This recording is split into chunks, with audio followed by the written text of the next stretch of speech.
Everyone, welcome to the channel. I hope कि आप सब बढ़िया होंगे और आपकी तैयारी भी सही चल रही होगी।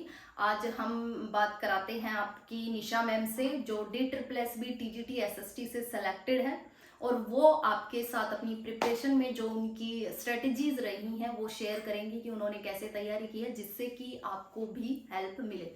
तो निशा मैम, आप बताइए कि आपने अपनी तैयारी D+SB की कैसे करी। हेलो एवरीवन, मेरा नाम निशा है। मैं D+SB TGT SST से सिलेक्टेड हूँ और मैं आपसे अपनी स्ट्रेटजी के बारे में आज शेयर करूँगी कि मैंने अपनी प्रिपरेशन कैसे की है और कहाँ से की है, जिससे आपको तैयारी करने में काफ़ी हेल्प होगी। तो निशा मैम, आपने जो तैयारी है D+SB की, जैसे आपका 2021 वाले में सिलेक्शन, तो आपने इसकी तैयारी स्टार्ट कब से करी थी? अगर मैं बताऊं पॉइंट ऑफ व्यू से कि मैं स्पेशल D+SB के लिए मैंने 2021 में आफ्टर नोटिफिकेशन में तैयारी स्टार्ट की थी। अच्छा, मतलब नोटिफिकेशन आने के आने के बाद बाद ही। आपने तैयारी हाँ। स्टार्ट करी थी। हाँ। अच्छा, और उससे पहले कोई मतलब कोई कांटेक्ट नहीं था तैयारी से या फिर? नहीं मैम, मेरी तैयारी चल रही थी। मैं अदर गवर्नमेंट एग्जाम्स की तैयारी अच्छा, करती पीछे पहले से आप पहले से हाँ जी। अदर गवर्नमेंट हाँ एग्जाम की जी। तैयारी करी थी। तो जैसे ही नोटिफिकेशन आया तो आपने सिलेबस देखा होगा। हाँ जी, सबसे पहले मैंने सिलेबस को देखा और समझा, बट जितना सिलेबस को देखते हैं उतना हमें, अगर हम स्पेशल सिलेबस के लिए जाएंगे कि हमें सिलेबस कहीं देखना है तो हमें पता नहीं चलेगा। इस सिलेबस को ऑब्जर्व करना पड़ता है। मतलब D+SB हाँ, वैसे भी सिलेबस देता नहीं देता है, नहीं हमें है। आइडिया और होता ये है। अगर कोई हम वैसे पता करते, कहीं से देखते हैं, यूट्यूब से जाकर देखते हैं या फिर कहीं और से देखते हैं, तो वो सिलेबस ये नहीं कि हाँ ये फिक्स है। अच्छा। हाँ, वो सिलेबस फिक्स नहीं है। हमें क्या करना पड़ेगा, पहले प्रीवियस ईयर पेपर है जितने उनको देखो और थोड़ा सा उससे हमें आइडिया लग जाए कि हाँ ये सिलेबस है। अच्छा, तो 2021 में जब आपने प्रिपरेशन स्टार्ट की तो ये आपके लिए बिल्कुल एकदम नया ही होगा ना, नया ही था क्योंकि फर्स्ट टाइम। हाँ। इससे पहले तो आपने नहीं दिया होगा ना D+SB नहीं का। नहीं नहीं। तो आपने फर्स्ट टाइम में ही क्लियर किया हाँ है, जी। हाँ तो जी। ये अच्छी बात है कि मैम ने फर्स्ट टाइम में ही क्लियर किया है। तो उस टाइम पे जैसे कि हम जानते हैं दो पार्ट होते हैं, पार्ट ए और पार्ट 2 TGT में। तो आपने जब देखा कि पार्ट 1 है, पार्ट 2, उसमें जो सब्जेक्ट्स वगैरह हैं आपने उनको कैसे एनालाइज किया या फिर कैसे डिसाइड किया किसकी तैयारी कैसे करनी है? मैम, जैसे कि मैं पहले से तैयारी कर रही थी तो पेपर वन मेरा काफ़ी अच्छा जा रहा था। पेपर वन में कॉमन पेपर हाँ जो होता हाँ। है, जनरल हाँ पेपर। जी, जनरल पेपर, ठीक है। जनरल पार्ट्स होते हैं उसमें। हाँ हाँ। आपको पता ही होगा, आपने भी तो क्लियर किया है हाँ साथ हाँ। में, तो वो तो हाँ, आपको वो पता है। पता है, मतलब हाँ, जन। तो पेपर वन है तो वो मेरा अच्छा जा रहा था। उसमें मैंने जैसे मॉक टेस्ट वगैरह दिए थे, हाँ टेस्ट बुक है, हाँ हाँ। वो यूज की थी मैंने। अच्छा। उसे मॉक टेस्ट लगाए थे ठीक तो है। मुझे पता चल रहा था मेरा पेपर काफ़ी अच्छा जा रहा है। अच्छा। स्कोर काफ़ी अच्छा जा रहा है पेपर वन में, पार्ट वन में। अच्छा, हाँ। पार्ट 1 में हाँ जनरल हाँ। मतलब हाँ, उसमें सही स्कोर जा सही रहा था स्कोर आपका। काफ़ी 70+ भी जा रहा तो था। इससे तो कॉन्फिडेंस आ गया होगा हाँ, कि कॉन्फिडेंस हाँ की कि मैं पेपर। कर सकती फिर हूँ। मैंने सोचा कि मैं पेपर टू जो पार्ट टू है उसका भी दे के देखती हूँ, लेकिन उसमें स्कोर मेरा बहुत कम जा रहा था। अच्छा। तो मैंने सोचा था ये तो कितना भी करूँ मैं, ये तो थोड़ा रिवीजन मॉक टेस्ट ही लगा लेती हूँ पार्ट वन के। ठीक है। पार्ट टू को मेरे को मतलब अच्छे से प्रिपेयर करना पड़ेगा। मतलब जैसे ही आपका स्कोर कम गया पार्ट 2 में, तो वहां से आपको एक क्लियरिटी आ गई कि हाँ भाई, मेरे को पार्ट 2 पे काम करना हाँ है, जी। यानी कि आपके हाँ जी। सब्जेक्ट पे काम करना है। हाँ जी। सब्जेक्ट है आपका SST। तो आपने SST को कैसे कवर करा, क्योंकि अपने आप में SST का बहुत वाइड सिलेबस है। हाँ। और जैसे आपकी नोटिफिकेशन कब आई थी? ये आई थी जुलाई जुलाई में आई थी। जुलाई में आई थी, मतलब जुलाई शायद नहीं लास्ट। नहीं, जून में आई थी, जुलाई में लास्ट जून डेट में थी। आई थी, 4 और जुलाई को एग्जाम लास्ट डेट आपका शायद अक्टूबर मेरे भी में। नोन में था किसी का, तो अक्टूबर में था। अक्टूबर में तो था। यही आपके ज्यादा टाइम, 3 से 4 हाँ जी। महीने थे, तो हाँ जी। इस टाइम पे और बिल्कुल स्टार्टिंग में ही फर्स्ट टाइम में ही क्लियर किया। तो वो सब्जेक्ट को आपने कैसे कवर किया? मैंने आपको बताया सब्जेक्ट में बहुत कम स्कोर जा रहा था। हाँ। बट मैंने एनसीईआरटी पढ़ी थी। अच्छा। जैसे एनसीईआरटी पढ़ी थी, पहले ही लेकिन पढ़ हाँ रखी थी? हाँ, जैसे सीटेट भी दिया, लेकिन अच्छा। मैंने पेपर ऐसा हुआ कि मैंने जैन में एनसीईआरटी स्टार्ट करी थी। मैंने अच्छा। स्पेशल ये नहीं पता था पेपर आएगा, बट मेरे को करनी थी। अच्छा, आप मन था। ऑलरेडी पहले से ही हाँ, करे हुए थे स्टार्ट? ठीक हाँ है, स्टार्ट ठीक है, कर रखी थी। ठीक है। बट लेकिन जो मैंने की है उससे मेरे को हेल्प बिल्कुल भी नहीं हुई थी, क्योंकि मैं थोड़ा सा रीडिंग बेस पर ही कर चल रही थी। अच्छा, हाँ मतलब हेल्प नहीं हो रही थी तभी हाँ। स्कोर कम गया शायद। हाँ हाँ, तो फिर ठीक है, मैंने ठीक है। सोचा कि आप पेपर आ रहा है एनसीईआरटी से, हाँ हाँ। बट तब तक कंसेप्ट मेरे क्लियर नहीं होंगे, फायदा क्या। सही तो बात। मैंने दोबारा से एनसीईआरटी उठाई। अच्छा, फिर से सिक्स दोबारा से से। ही उठा ली मैंने। अच्छा। फिर अच्छे से, तब तक मेरा पूरा चैप्टर अच्छे से नहीं हो जाता, तो मेरे को 2 बार भी करना पड़ता था, मैं करती थी। अच्छा, हाँ। तो यानी कि आपने एनसीईआरटी हाँ को ज्यादा बार हाँ, फिर रिवाइज उसके किया। बाद मैंने एनसीईआरटी उठा ली थी और साइड में ही मॉक टेस्ट स्टार्ट कर दिए थे। एनसीईआरटी आपने 6 to 12 करी हाँ जी। या हाँ फिर 10th? 6 to 12। अच्छा, 6 to 12 हाँ काफी जी। आ जाता हाँ है। तो हाँ। आपने ग्रेजुएशन वाला पार्ट भी प्रिपेयर किया या फिर इसी में मैंने 6 to 12th ही की है, अच्छा। लेकिन जीके का कुछ पार्ट मेरा वहाँ से, जैसे मैंने लूसेंट पढ़ रही थी पहले। अच्छा अच्छा, फर्स्ट पार्ट वाली। हाँ हाँ हाँ। जीके जो मैं पहले से पढ़ती आ रही थी वहीं से भी वो भी काफी हेल्पफुल थी, अच्छा क्योंकि हाँ, जीके वो अच्छी थी एसएसटी मेरी। का हाँ ही है तो वो पार्ट। हाँ। ठीक है ठीक है। तो फिर आपका मतलब आपने एनसीईआरटी से करी, हम्म। तो मोक आपने सेकंड पार्ट फर्स्ट पार्ट के लगाए थे, ऑब्वियसली उससे आपका स्कोर जा रहा था अच्छा। फिर सेकंड पार्ट के, तो सेकंड पार्ट में आपका स्कोर में फिर इम्प्रूवमेंट हुआ जैसे आप मोक लगाते गए, जब आपने एनसीईआरटीज कवर कर ली उसके बाद इम्प्रूवमेंट आया? हाँ मैम, काफी इम्प्रूवमेंट आया था, कि इतना आ रहा था कि मेरे को लगने लगा था कि शायद क्लियर हो जाएगा। अच्छा, मेरे को ये लग रहा था लगा- इसमें 42 45 भी आ जाए तो भी चांस था, बट मेरा काफी अच्छा जा रहा था, मेरा 60 भी स्कोर गया है। अच्छा हाँ तो ठीक 60 है प्लस मैम, गया है। मेन बात ये है कि ज्यादा जो डाउट्स रहते हैं बच्चों के वो रहते हैं सबसे पहले तो कि कहाँ से पढ़े, कितना पढ़े, किस चीज को पढ़े, क्या चीज छोड़े, पहला तो ये रहता है। फिर टाइम मैनेजमेंट का भी रहता है कि कितना टाइम किस चीज को दे। जैसे मैम ने बताया उनसे क्लियर हो रहा है, फर्स्ट पार्ट इन्होंने शायद कम ही पढ़ा है जस्ट बिकॉज वो पीछे से तैयार करती आ रही थी। अगर स्पेशल सोचेगा ना कि मेरा नोटिफिकेशन आने के बाद ही मैं तैयारी करूंगा, बिल्कुल नहीं होगा। ये तो हो नहीं सकता कि हाँ मैंने स्टार्ट किया, नोटिफिकेशन आ गया, भाई अब से स्टार्ट करूंगा। 2 महीने में डीएसएसबी पेपर ले लेती है। हाँ, अब तो वो ये तो इलेक्शन है, की वो वजह तो- से डिले हो रखा हाँ है इस डिले बार। रखा है, वरना अदरवाइज हाँ तो चलेगा। और ये प्लस पॉइंट है बच्चों हाँ के लिए कि कि आपको आप टाइम मिला हुआ है ही आपको पहले से ही तैयारी कर लो कि अच्छा जो अगर एक चीज मान लो अगर आपको नोटिफिकेशन आता और उसमें फर्स्ट पार्ट नहीं होता, बिल्कुल अलग ही चीज, या फिर आपने फर्स्ट पार्ट पहले नहीं किया होता तो थोड़ा मुश्किल हो जाता फिर आपके लिए? हाँ क्योंकि टाइम कितना था, 2 टाइम मंथ में। कम था। हाँ क्योंकि बीच में मेरे पीजी के एग्जाम्स भी थे। अच्छा अच्छा, तो हाँ उस वजह से हाँ मतलब कहने का मतलब जैसे ही नोटिफिकेशन आया तो आपने अपना पूरा टाइम ही आपने अपने मेन सब्जेक्ट को दे दिया टोटली। फर्स्ट के सिर्फ मॉक्स रहे क्या, हाँ। या फिर कुछ फर्स्ट को थोड़ा बहुत करा आपने? नहीं मैंने कुछ नहीं किया, मैंने अपने नोट्स बना रखे थे, जैसे मैथ्स वगैरह के, मैथ्स के भी, रीजनिंग के भी, थोड़े रफली वे पीछे से हाँ जो आप पीछे से कर रहे बनाते थे। तो मैं अपने रिवाइज करती रहती थी। ओके। वो रिवाइज करके मॉक लगा रही थी, लग रहा था कि यहाँ से गलत जा रहा है क्वेश्चन, तो वो अपना रिवाइज करती थी। तो उसी में एनालाइज हाँ करके हो जाता। हाँ तो मेन यही है कि मैम ने सेकंड अपना मतलब इनका डिसाइड था, फर्स्ट इनका तैयार था, सेकंड इन्होंने जैसे ही नोटिफिकेशन आया इनको पता चला ये है, एनसीईआरटीज पे फोकस रखा और इन्होंने सारा टाइम उसको दे दिया। पेपर एनसीईआरटी से बिल्कुल बाहर नहीं जाता है, सब्जेक्ट कोई भी हो। अगर तो आप ये ध्यान NCERT से पढ़ रहे हो- सुनिए कि ये हाँ, टीजीटीज जो टीचिंग जो पोस्ट होती हैं हाँ। आप एनसीईआरटीज को कवर करिए, अच्छा है। वैसे DSSS का सिलेबस का ऐसा कुछ नहीं है, जैसे मैथ्स का मुझे पता है, आपका तो 12th तक का था, हमारा तो टोटली ही ग्रेजुएशन का आ गया था। तो उस टाइम पे ये मतलब अनप्रेडिक्टेबल है DSSS सेकंड पार्ट को लेके, लेकिन फर्स्ट पार्ट फिक्स है, वो प्रूव हो गया जैसे मैम ने बताया। तो फर्स्ट पार्ट नॉर्मल के ही लिए आता है, फर्स्ट पार्ट हाँ, इतना टफ नहीं आता है, अगर कोई बच्चा अच्छे से हाँ ये तैयारी तो कर मैं रहा भी है। बोलती हूँ कि फर्स्ट हाँ, पार्ट इतना नहीं इतना है। टफ नहीं है। और मैम मेन बात है जैसे कि नॉन टीचिंग वाले बच्चों के लिए भी ये हेल्पफुल रहे, तो नॉन टीचिंग वाले जो बच्चे हैं उनके लिए तो फर्स्ट पार्ट ही है। हाँ, first सब part वही है। बस मार्क्स 20 to 40 हो गए, इतना फर्क है। तो आप फर्स्ट पार्ट के में थोड़ा सा ये बताइए कि जीके से स्टार्ट करते हैं कि आपने जीके को कहाँ से पढ़ा और कैसे कवर की?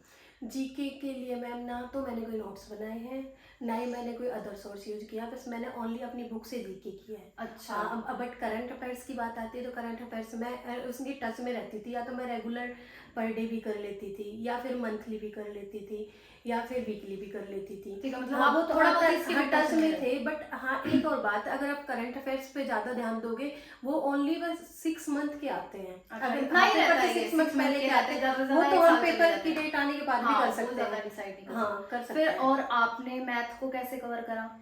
मैथ मेरा क्योंकि काफी- मैथ के डाउट मेरे पास भी बहुत सारे आ रहे हैं, मैम मैथ नहीं हो रहा, मैम ये क्वेश्चन हो गए हैं, तो ये तो मैथ में आपने कैसे स्कोर अपना सही रखा? मैथ में मैं वैसे जो फ्री में यूट्यूब पे सोर्स मिलते हैं, अगर कोई चैप्टर क्लियर नहीं रहते तो उसके कंसेप्ट क्लियर नहीं रहते तो मैं वहाँ से करती थी।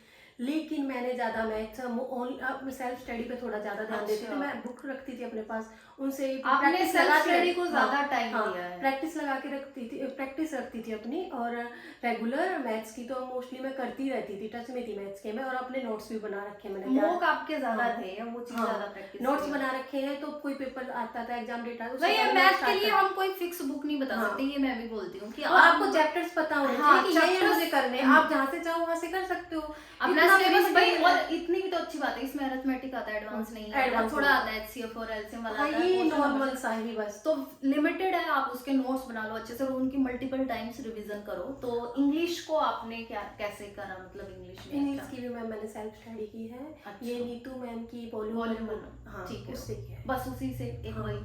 तो उससे आपने इंग्लिश का कर लिया। और हिंदी के लिए? हिंदी के लिए भी मैम मैंने सेल्फ स्टडी, क्योंकि मैं हरियाणा गवर्नमेंट की तैयारी कर रही थी ना, अच्छा, तो वहाँ से हाँ जैसे उसमें मैं हिंदी आती है, हिंदी कर हाँ, तो हिंदी मेरी अच्छी हो तो जाती वहीं थी। से हो गई थी। मतलब हाँ यही है कि आप पीछे से करते आ रहे थे, तो हाँ, फर्स्ट पार्ट आपका फर्स्ट इसीलिए। पार्ट मेरा और रीजनिंग के लिए तो कोई बुक या फिर आपने कोई बुक ली थी? हाँ, रीजनिंग के तो फिक्स चैप्टर्स होते हैं, हाँ हाँ। वहाँ से बाहर जाना नहीं। ये कोई 20 के नियर बाई चैप्टर्स था, टोटल काउंट करे तो 18 to 20 हाँ हो हाँ। जाते हैं। तो ये मेरे अच्छे से क्लियर थे। अरिहंत अरिहंत वाली बुक जो प्रैक्टिस के लिए। प्रैक्टिस के वैसे लिए। रीजनिंग जो आप प्रीवियस ईयर के जो पेपर होते हाँ, हैं वो वहां से भी करोगे तो काफी सारी चीजें रीजनिंग clear हो ऑनलाइन कर लो, यूट्यूब से कर लो, अगर चैप्टर्स पता हो जो मुझे टॉपिक chapter- आपको नहीं समझ में आ रहा है हाँ, वो तो आप वहाँ कर से कर सकते हैं। लो। ठीक है, तो उससे सेकंड पार्ट में आप आपकी कट ऑफ कितनी गई थी आप? मैम मैंने ईडब्ल्यू से फिल किया था। अच्छा, आपका EWS हाँ, से तो था। 91 पे गई थी फर्स्ट कट ऑफ। ओके। और बट मेरे मार्क्स थे 125 प्लस। अच्छा, 120 काफी अच्छा स्कोर है हाँ। वैसे। 125 मतलब फिर तो आप जनरल की हाँ जी। आपने क्वालिफाई हाँ कर जी। लिया होगा। तो उसके बाद आपके फर्स्ट पार्ट में कितने आए थे? फर्स्ट पार्ट में मैम मेरे 71 थे। अच्छा, और सेकंड पार्ट में 55। 54 के आसपास हो गया है ना, तो अच्छा स्कोर है फर्स्ट हम्म। पार्ट में। काफी देखो, आप ये चीज बहुत अच्छी पता चली है कि फर्स्ट पार्ट में इनका, जबकि इन्होंने जैसे ही नोटिफिकेशन आया उसके बाद अपने मेन सब्जेक्ट पे फोकस करा, उसके बाद भी इनका फर्स्ट, जस्ट बिकॉज क्योंकि ये बोल रहे हैं कि इन्होंने मॉक ज्यादा लगाए और पीछे से तैयारी होती जा रही है। तो आप भी एक बार अपना सब सिलेबस आपको पता चल गया है कि इसमें ये आना है, इसमें ये आना, प्रीवियस ईयर से वो एक बार लिख करके उसको अच्छे से कंप्लीट करो और उसकी बार बार देखो, मॉक लगाते रहो। मॉक से बहुत ज्यादा हेल्प होती है, ये मुझे भी पता है। ये अब मैम ने भी देखो, मोस्टली जो टीजीटी पोस्ट, टीचिंग जो पोस्ट होती है उसमें मॉक्स हर कोई नहीं लगाता है। जस्ट बिकॉज मैम का पीछे से एग्जाम्स आ रहे थे तो इन्हें मॉक का पता था। जब स्टार्टिंग से जब तैयारी करते थे, जैसे मैंने मेरे टाइम पे कम ही मॉक लगाए थे।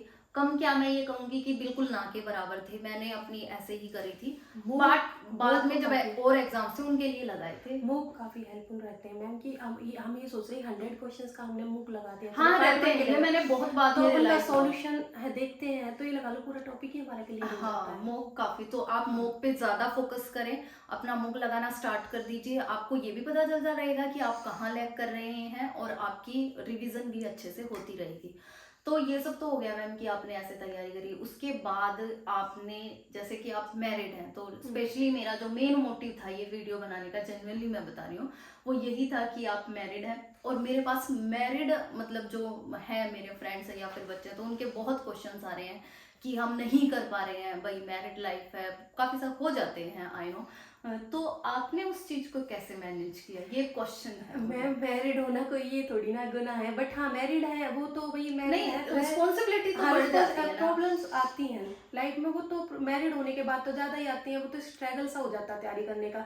बट तुम अपनी रेगुलर रखोगे तैयारी, अपने आप को टाइम दोगे, टाइम मैरिड होने के बाद मिलता नहीं है, वो निकालना पड़ता है। हाँ, वो सबसे हाँ ये सबसे बड़ी बात है कि और टाइम आपने कैसे तुम वेट निकाला? करते रहोगे ना, वेट करते रहोगे कि मुझे टाइम मिलेगा, मुझे टाइम मिलेगा। टाइम अपने आप नहीं मिलेगा, ये काम हो गया, वो काम हो गया, कि इतना बर्डन आ गया, बच्चे का भी करना है, हस्बैंड को भी देखना है, मदर इन लॉ का भी करना है, किचन का भी करना है। ये लोगों एक काम तो बैक टू बैक आते रहेंगे। बट तुम्हें क्या है, उन काम की स्पीड बढ़ाओ, मैनेज करो अपने टाइम को, अपना ऐसा शेड्यूल बना लो कि हाँ इतने टाइम तक मेरे को स्टडी को टाइम देना ही देना है। अब ये है कि डेली का तुम कुछ करो, अगर तुम्हारे पास बिल्कुल भी बिजी शेड्यूल है तो तुम थोड़ा तो करो ही। अगर तुम कुछ नहीं कर रहे थे यार, तुम्हारा पूरा दिन जीरो गया, हाँ, या जीरो बनने से, regularity रखो। हाँ जीरो बनने से रोको, अपने दिन को जीरो बनने से रोको कि इतना बिल्कुल भी फिक्स है, बिल्कुल बिजी जा रहा है तो एक भी बहुत निकालो, अच्छी आधा लाइन, घंटा तो निकालो। बहुत अच्छी लाइन मिली है कि अपने आप को जीरो बनने से रोको। हाँ, अपने दिन को जीरो बनने से रोको। ठीक है, वो हाँ, सही। हाँ। तो आप अपने मतलब आप बोल रहे हो कि आपने टाइम निकलता नहीं है, मतलब निकालना पड़ता है, तो आपने पड़ता है। कैसे निकाला, मतलब इतनी सारी चीजें होने के बाद भी? क्योंकि मुझे पता है घर में सब चीजें, अब ये काम, बैठने चलो, पढ़ने चलो, पीछे से काम आता है, ऐसा सब कुछ। तो आपने कैसे करा फिर? मैम ये थी मेरी स्पीड थोड़ी, जैसे मैं पहले से तैयारी कर रही थी तो मैंने अपनी काम की स्पीड इतनी ज्यादा बढ़ा दी थी, हैबिचुअल हो चुके थे हाँ, मतलब कि आप। हाँ अपना इतने टाइम पे काम निकालना है। जैसे मैं रोटी बनाती तब भी मैं वीडियो देखती रहती अच्छा थी, अच्छा, करंट अफेयर्स की, कुछ और की, जैसे कि कोई जो सुनने से मतलब क्लियर हो आपने जाए। काम को अपने ऊपर ये बर्डन नहीं आने दिया कि काम की वजह से मेरा एग्जाम हाँ, जैसे मैं झाड़ू पोछा करती थी तो भी कुछ सुनती रहती थी। अच्छा अच्छा हाँ, तो मेरा फोन, जैसे बोलते हैं ना फोन खराब होता है, मेरे लिए फोन काफी हेल्पफुल रहा है अच्छा। कि मैं उसको स्टार्ट जैसे प्रेस करती थी तो भी मैं कुछ ना कुछ कुछ वीडियो फोन इस वगैरह। चीज में हेल्प हाँ, करा है, ऐसा हाँ, नहीं है कि फोन से, तो वो हाँ, डिपेंड करता है कि आपकी सिचुएशन क्या है। हाँ, वैसे काफी मतलब ये सुनने में आपने कैसे चीजें हाँ, बट मैनेज मैंने करी, इतना बहुत सोचा था कि मैं पहले दिन रात को बैठती थी, अपना बनाती थी कि मुझे कल इतना करना है। अच्छा। लेकिन फिक्स मैरिड होने के बाद फिक्स कंप्लीट नहीं हो पाता, लेकिन ये हाँ, थी 99% तक मैं कोशिश करती थी कि मैं हो जाए। चलो इतना भी बहुत है अगर हाँ, हो जाए तो। आपने टोटली घर से ही करी या फिर कोई लाइब्रेरी वगैरह भी ज्वाइन करा था कुछ? मैम आपको तो पता ही है, मैंने लाइब्रेरी पेपर के टाइम पे 1 मंथ प्लस थोड़ा 1 मंथ 20 डेज ही ज्वाइन की थी। उससे पहले मैं घर से ही तैयारी कर रही थी। उससे पहले मैंने 2019 में कभी अपना बेसिक क्लियर्स करने अच्छा, के लिए तो ये जो लाइब्रेरी आपने पेपर लाइब्रेरी के ज्वाइन टाइम की पे थी। ज्वाइन करी, मतलब करनी पड़ी, वो तो सब्जेक्ट की तैयारी ही रही थी वहाँ पे भी? हाँ, वहाँ पे सब्जेक्ट ही मेरे एनसीईआरटी हो, बस यही अच्छा, हुआ था लाइब्रेरी में, और कुछ नहीं हुआ था। तो काफी अच्छा इंटरव्यू है मैम का, बहुत सारी चीजें सीखने को मिली। कुछ पॉइंट्स हैं जो मैं आपको बताना चाहूंगी, आपका जरूर मोक जरूर लगाओ, अपना सिलेबस रखो कि आपको क्या करना है। रेगुलरिटी, मैम ने बहुत अच्छी बात बोली है कि अपने दिन को जीरो मत बनने दो, सबसे अच्छी बात है ये। रेगुलरिटी रखो, यानी कंसिस्टेंसी बनाए रखो, अपना मॉक टेस्ट लगाते रहो, और जो प्रीवियस ईयर पेपर्स हैं वो काफ़ी हेल्पफुल रहते हैं, उससे हमें ये उस टच में रहते हैं कि क्या कुछ आ रहा है। तो इस चीज़ के साथ हम इसको फिर एक एंड। मिनट मैम मैम, आप, हाँ ठीक एक है, मिनट। आप ये बताइए कि मतलब आप तैयारी कर रहे हो तो आपको क्या लग रहा है कि किस चीज़ ने आपकी हेल्प करी पेपर को तैयार मतलब क्लियर करने में? कुछ तो ऐसे होता मैम है। सबसे ज़्यादा तो टाइम नहीं, क्योंकि टाइम जो मैं ये मैंने माइंड सेट कर लिया था, मुझे टाइम निकालना है। कैसे भी करती थी मैं अपना टाइम निकालती थी। अच्छा।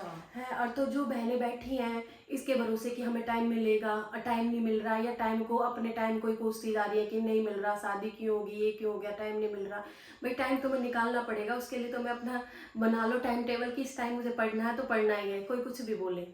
देखो, जब मैम हाँ, मुझसे मिली थी तो मेरे मन में आया था, मैंने जैसे ही इन्होंने बताया कि मैंने किस तरीके से तैयारी करी थी, और जैसे ये घर के मतलब जो भी कंडीशंस जैसे पता चली, तो वो मैं भी शॉक थी सुन के। तब मेरे मन में आइडिया था कि मुझे मैम की स्ट्रेटजी काफ़ी अच्छी है, मेरे से तो काफ़ी अच्छी है, मतलब बहुत ज़्यादा। तो मुझे लगा था कि मैम की शेयर होनी चाहिए सबके साथ, जिससे कि उनको हेल्प हो जाए। आई होप कि आपको ज़रूर हेल्प मिलेगी। इसी तरीके से कोशिश करेंगे कि और भी सब्जेक्ट्स के जो कैंडिडेट सेलेक्टेड हैं आपके साथ लेके आए, जिससे वो अलग अलग अपने पॉइंट ऑफ व्यू दें, क्योंकि मैम की स्ट्रेटेजी अलग है, मेरी बिल्कुल अलग थी, और टीचर्स की सबकी अलग अलग होती है, लेकिन सब में कोई ना कोई चीज़ कॉमन निकल के जरूर आएंगी, वो आप तक पहुंचे। और आप अपनी तैयारी स्टार्ट कर दीजिए, क्योंकि जैसे ही जून में एग्ज़ाम होने स्टार्ट हो जाएंगे, ज़्यादा टाइम नहीं है आपके पास। और अगर आपके कोई भी डाउट्स हों, कुछ भी आपको पूछना हो, तो आप कमेंट्स बॉक्स में पूछ सकते हैं।